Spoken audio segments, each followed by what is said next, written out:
यवतमाळ वाशिम लोकसभेची उमेदवारी खासदार भावनाताई गवळी यांनाच मिळावी असा आशावाद आमदार इंद्रनील नाईक यांनी व्यक्त केला आहे। तसेच सर्वात जास्त मताधिक्याने भावनाताई यांना निवडून आणू असा विश्वास सुद्धा मंचावर उपस्थित खासदार भावनाताई यांना दिला। आमदार इंद्रनील नाईक हे आज पुसद येथील मराठा समाजाच्या योग भवनाच्या भूमिपूजन सोहळ्याच्या निमित्ताने आयोजित कार्यक्रमात प्रमुख पाहुणे म्हणून बोलत होते। नाही राहणार असं आम्ही वेगळे काही ऐकायला बघतात।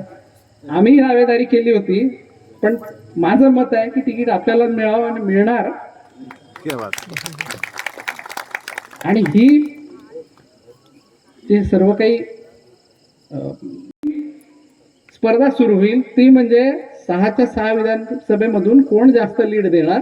तर मी एवढं म्हणणार की पुसद हा 1 नंबरवर राहील एवढा शब्द आपल्याला देतो। मला तुमचे पारंपरिक जिथून लीड मिळते त्याच्यापेक्षा जास्त लीड देणार एवढा आपल्याला शब्द देतो। मी आपल्या सर्वांना